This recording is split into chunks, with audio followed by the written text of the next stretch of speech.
সন্দেশখালীতে রেখা পাত্র সমর্থনে জনসভা শুভেন্দু অধিকারীর শেষ ও সপ্তম দফায় নির্বাচন বসিরহাট কেন্দ্রে। লোকসভা নির্বাচনে এই কেন্দ্রে বিজেপি প্রার্থী রেখা পাত্র।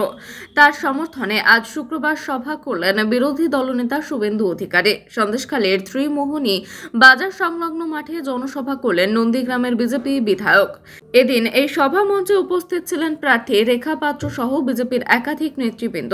এদিন সন্দেশখালীর সভা শেষে বাদুরিয়াতেও রেখা পাত্র সমর্থনে সভা করবেন বিরোধী দলনেতা শুভেন্দু অধিকারী। এরপর হারোয়া বিধানসভা এলাকাতেও করবেন। 1 জুন শেষ দফা নির্বাচনে কোন রকম প্রচারে খামতি রাখতে চাচ্ছেন না পদ্মসেবের। আপনি ভাবছেন এতে ছেড়ে দেবো, আমরা উল্টো করে ঝোলাবো, তারপরে সোজা করবো। কেন ভোট দেবেন আমি আর বিস্তারিত যাব না। আমি শুধু একটা কথাই বলবো, 1 লক্ষ লিড সন্দেশখালী দিন, বাকি 6টাতে যোগ বিয়োগের অঙ্ক আমরা সবাই মিলে মেলাবো। দায়িত্ব আমাকে কালকে ভোট দিতে হবে, তারপরে আমি আপনাদের জন্য পুরোটা আছি, একেবারে গণনা শেষ করা পর্যন্ত। বসিরহাটের জন্য আছে ভোট কিভাবে করাতে হবে, গণতান্ত্রিক প্রতিষ্ঠা হবে, উন্নয়নের জয়যাত্রা চালু হবে। আমি এই পবিত্র সন্দেশখালীর মাটিকে প্রণাম করে এখানকার গণদেবতা জনতা জনার্দন, বিশেষ করে শক্তি স্বরূপা মাতৃমণ্ডলী দেবী শক্তি, তাদের সবাইকে যথাযথ স্থানে সম্মান নিবেদন করি।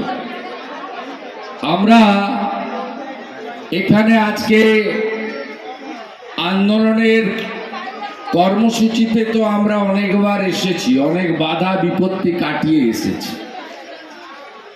কিন্তু আজকে আমরা এসেছি সন্দেশখালীর আন্দোলন যাতে গণতান্ত্রিক পদ্ধতিতে মানুষের আশীর্বাদ সমর্থনে জয়যুক্ত হয়, সেই আবেদন আপনাদের কাছে নিয়ে। তো বুথে নির্বাচন পরিচালনার দায়িত্ব মায়েরা নেবেন তো। আমি সংগঠনকেও বলবো,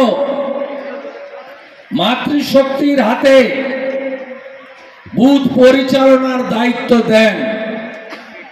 আর ইতিমধ্যে যত মামলা করেছে এরা, বিকাশ সিং এর সময় থেকে পরবর্তীকালে মাম্পি দাস বোনকে আমি প্রত্যক্ষ উদ্যোগ নিয়ে কলকাতা হাইকোর্ট থেকে মমতা ব্যানার্জিকে দুগালে আইনি থাপ্পড় তার সরকারকে লাগিয়ে